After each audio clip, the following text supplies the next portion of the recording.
Kasih karunia dan damai sejahtera dari Allah Bapa kita dan dari Tuhan Yesus Kristus menyertai kita.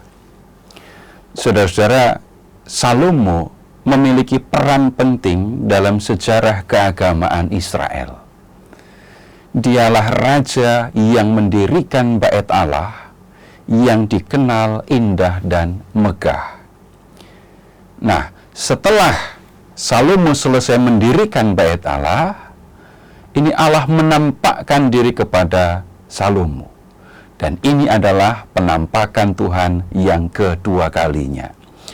Pertama kali Tuhan menampakkan diri kepada Salomo tidak lama setelah dia menjadi raja. Nah, sekarang setelah selesai mendirikan bait Allah, Salomo mengalami untuk kedua kalinya Tuhan datang dan menampakkan diri kepadanya. Kita bisa melihatnya di 1 Raja bab 9. Nah, ketika Tuhan menampakkan diri ini, Ia berbicara kepada Salomo seperti ini. Kita bisa lihat di ayat 4. Adapun engkau, jika engkau hidup di hadapanku, sama seperti Daud ayahmu, dengan hati yang tulus dan hidup lurus, dan berbuat sesuai dengan segala yang kuperintahkan kepadamu, serta jika engkau memelihara ketetapan dan peraturanku, aku akan mengukuhkan tahta kerajaanmu atas Israel untuk selama-lamanya seperti yang telah kujanjikan kepada Daud ayahmu. Di ayat 6, Tuhan berkata begini, tetapi jika kamu berbalik dariku, kamu dan anak-anakmu, dan tidak berpegang pada segala perintah dan ketetapanku yang telah kuberikan di hadapanmu, dan pergi beribadah kepada ilah lain dan sujud menyembah kepadanya, aku akan melenyapkan orang Israel dari tanah yang telah kuberikan kepada mereka. Aku akan membuang dari hadapanku rumah yang telah kukuduskan bagi namaku itu. Israel akan menjadi kiasan dan sindiran di antara segala bangsa. Ini peringatan yang diberikan oleh Tuhan kepada Salomo. Kalau Salomo setia kepada Tuhan, kerajaannya akan kokoh selamanya. Tetapi, kalau Salomo tidak setia kepada Allah, maka kerajaannya akan hancur. Sesudah itu, Salomo menjalankan kehidupan sebagai seorang raja yang dikenal sangat bijaksana. Tetapi, setelah Salomo menjadi tua, situasi berubah. Salomo sendiri mengalami kelemahan sebagai orang yang sudah lanjut usia. Nah, kelemahan ini urusannya berkaitan dengan penyembahan berhala. Kita lihat sekarang 1 Raja-Raja bab 11. Mulai dari ayat 1. Ya, dikatakan begini, Raja Salomo mencintai banyak perempuan asing. Di samping putri Firaun, ia juga mencintai perempuan-perempuan Moab, Amon, Edom, Sidon, dan Het. Padahal tentang bangsa-bangsa itu Tuhan telah berfirman kepada orang Israel, janganlah kamu menyatu dengan mereka, dan mereka pun jangan menyatu dengan kamu. Sebab pastilah mereka akan mencondongkan hatimu kepada ilah-ilah mereka. Nah, tentang hal ini kita perlu ingat kembali, Salomo rupanya tidak memiliki kemampuan militer seperti ayahnya. Untuk menjamin keamanan negerinya, dia melakukan perkawinan politis. Dia memperistri putri-putri dari kerajaan-kerajaan tetangga untuk menjamin keamanan negerinya. Kalau dia menjadi menantu Raja Amon, Edom, maka kerajaan mertuanya tidak akan mengganggu kerajaannya, yaitu kerajaan Israel. Tetapi perhitungan Salomo hanya sampai di situ.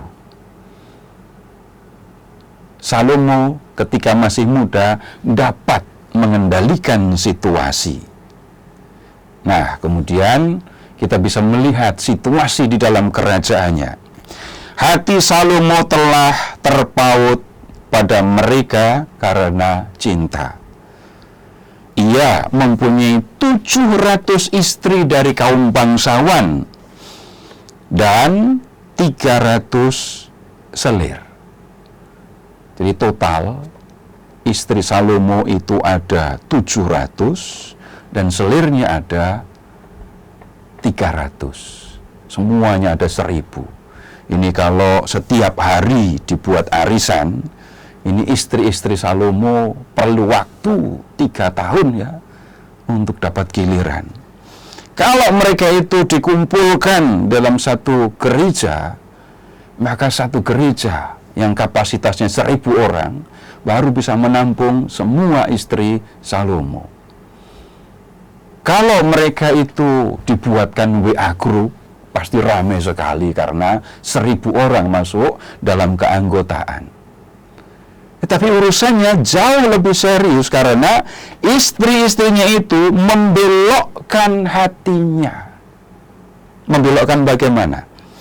Pada waktu Salomo sudah tua, istri-istrinya itu mencondongkan hatinya kepada ilah-ilah lain, sehingga hatinya tidak sepenuhnya setia kepada Tuhan Allahnya seperti hati Daud ayahnya. Nah, yang kemudian terjadi begini, demikianlah Salomo mengikuti Astoret, ilah orang Sidon, dan Milkom, ilah menjijikkan yang disembah orang Amon. Salomo melakukan apa yang jahat di mata Tuhan, dan ia tidak sepenuhnya mengikuti Tuhan seperti Daud ayahnya.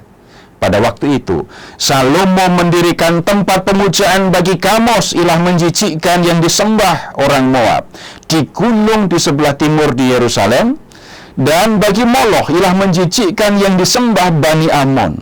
Demikianlah dilakukannya bagi semua istrinya, perempuan-perempuan asing yang mempersembahkan dupa dan korban sembelihan kepada ilah-ilah mereka. Salomo meninggalkan Tuhan, tidak setia lagi kepada Tuhan Allah Israel. Istri-istrinya membuat Salomo menyembah ilah-ilah mereka. Setelah Salomo menjadi tua, rupanya dia tidak sanggup lagi mengendalikan situasi. Dia tidak bisa mengatur istrinya. Ingat, jumlahnya sangat banyak. Yang kemudian terjadi, istri-istri Salomo itu minta dibuatkan kuil untuk dewa-dewi mereka. Dan Salomo harus mengantar istri-istri mereka menyembah ilah masing-masing. Akibatnya apa? Kalau semua istri yang datang dari bangsa-bangsa asing itu minta dibuatkan tempat pemujaan, bisa dibayangkan, Yerusalem dan sekitarnya dipenuhi dengan tempat pemujaan dewa-dewi. Jelas, ini adalah suatu kejahatan yang sangat serius yang dilakukan oleh Salomo kepada Tuhan. Bagaimana sikap Tuhan terhadap Salomo? Kita bisa lihat di ayat 9. Tuhan pun murka kepada Salomo, sebab hatinya telah berpaling dari Tuhan Allah Israel, yang telah 2 kali menampakkan diri kepadanya dan telah memerintahkan hal ini kepadanya agar tidak mengikuti ilah-ilah lain, tetapi ia tidak memelihara apa yang diperintahkan oleh Tuhan. Orang lain bisa jadi akan iri mendengar bahwa Salomo itu 2 kali mengalami Tuhan menampakkan diri kepadanya. Orang juga akan bisa mengatakan, kalau aku mengalami Tuhan menampakkan diri kepadaku, aku akan setia kepada Tuhan. Tetapi 2 kali penampakan Tuhan yang dialami oleh Salomo tidak membuatnya sanggup berpegang pada perintah Tuhan. Istri-istrinya yang jumlahnya begitu banyak sampai bisa mengendalikan Salomo dan membuat Salomo berbelok, tidak lagi setia kepada Tuhan, tetapi menyembah banyak dewa dan dewi. Tuhan yang melihat ini menjadi murka, dan dalam kemurkaannya, apa yang dilakukan oleh Tuhan? Tuhan berkata begini, karena engkau telah bersikap seperti itu dan tidak memelihara perjanjian dan segala ketetapanku yang telah kuperintahkan kepadamu, sesungguhnya aku akan mengoyakkan kerajaan itu darimu dan akan memberikannya kepada hambamu. Ini hukuman Tuhan untuk Salomo. Kerajaannya akan koyak. Tetapi Tuhan masih ingat kepada Daud dan berkata begini, hanya saja semasa hidupmu ini aku tidak akan melakukannya demi Daud ayahmu. Dari tangan anakmu lah aku akan mengoyakkannya. Namun tidak seluruh kerajaan itu akan kukoyak. 1 suku akan kuberikan kepada anakmu demi hambaku Daud dan demi Yerusalem yang telah kupilih. Hukumannya masih diperingan. Ketika Salomo masih hidup, hukuman belum akan dijalankan. Setelah Salomo meninggal, baru hukuman itu akan dikerjakan. Apa itu? Kerajaan Salomo akan pecah.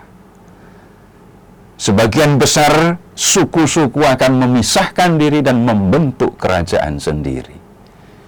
Nah, saudara-saudara, kita tidak diberitahu bagaimana reaksi Salomo terhadap hukuman yang dijatuhkan oleh Tuhan ini. Tetapi kita perlu memperhatikan dan belajar dari pengalaman Salomo ini. 2 kali Tuhan sudah menampakkan diri kepadanya. Setelah Salomo menjadi tua, istri-istrinya membelokkan Salomo sehingga tidak lagi setia kepada Tuhan.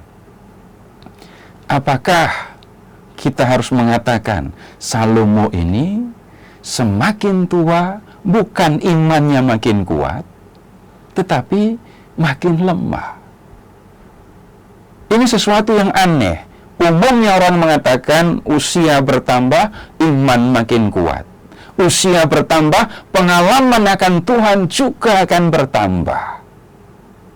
Yang terjadi dengan Salomo justru sebaliknya.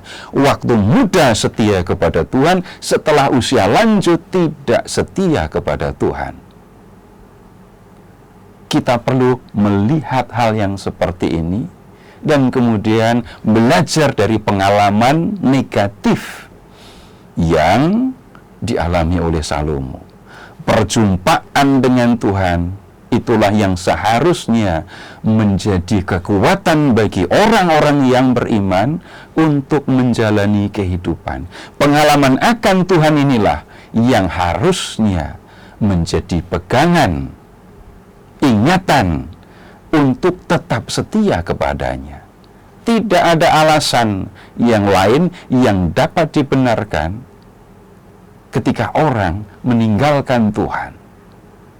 Pengalaman akan Tuhan menjadi sangat penting dan kita perlu memperhatikan, menengok kembali bagaimana Tuhan hadir dan berkarya di dalam kehidupan kita, dan ingatan akan hal ini harus terus dihidupkan. Jangan sampai hilang, ditimbun oleh pengalaman-pengalaman yang justru akan menjauhkan kita dari Tuhan. Terpujilah Allah Bapa yang telah mengasihi kita, yang telah mengaruniakan anaknya yang tunggal untuk menyelamatkan kita, dan yang telah mengutus Roh-Nya yang kudus untuk menuntun kita di jalan keselamatan.